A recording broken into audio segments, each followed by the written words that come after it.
यावर क्लिक करायचं आहे. ॲप थोडा वेळ लोड घेईल. तोपर्यंत आपल्या चॅनलला सबस्क्राईब आणि कमेंट करायला विसरू नका. आपणास नवीन खातेदार निवडायचे आहे का? येस करायचं आहे. निवड करा या ऑप्शनवर क्लिक करायचं आहे. त्यानंतर ज्यांच्या शेतामध्ये करायचे आहे नोंद, परत संकेतांक टाईप करायचं आहे. संकेतांक विसरलात यावर क्लिक करून आपण आपला संकेतांक बघू शकता. त्यानंतर 4 अंकी संकेतांक टाईप करायचा आहे. टाईप केल्यानंतर राईट बटनावर क्लिक करायचं आहे. क्लिक केल्यानंतर कायम पड चालू पड या ऑप्शनवर क्लिक करायचं आहे. ॲप थोडा वेळ लोड घेईल.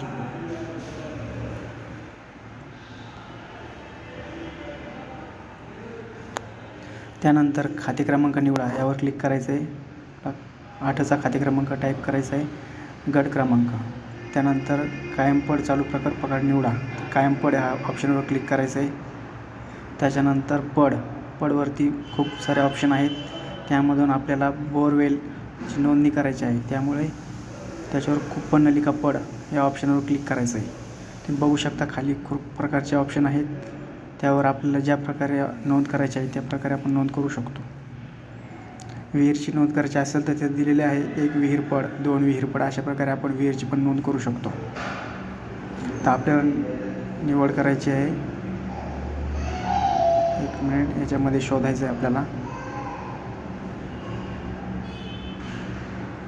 कूपननलिका पडवर या ऑप्शनवर क्लिक करायचं आहे. त्याच्यानंतर कायम पड चालू पड जमीन क्षेत्र 0.001 टाकायचं आहे आणि राईट बटनावर क्लिक करायचं आहे. त्यानंतर ॲप थोडा वेळ लोड घेईल. लोकेशन ऑन करायचं आहे. शक्यतो आपण शेतामध्ये जाऊनच ही नोंदणी करायची. लोकेशन ऑन करायचं आहे. लोकेशन ऑन केल्याच्या नंतर आपल्याला गट नंबरपासून आपण किती अंतरावर दूर आहोत हे दाखवते. त्यामुळे लोकेशन ऑन करायचं आहे. लोकेशन ऑन केल्याच्या नंतर बघा ते दाखवते तुम्ही शेतापासून किती दूर आहात.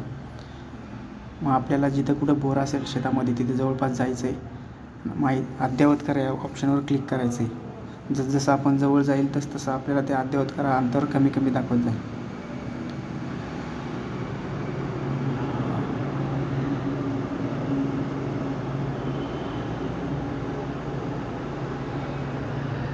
त्याच्यानंतर फोटो घ्यायचे बोरचे.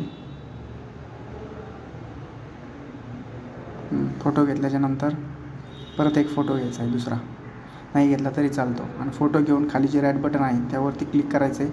अशा प्रकारे आपण बोरची किंवा विहीरची ई-पीक पाहणीद्वारे नोंद करू शकतो. व्हिडिओ आवडले असल्यास लाईक करा, कमेंट करा आणि सबस्क्राईब करायला विसरू नका. धन्यवाद मित्रांनो.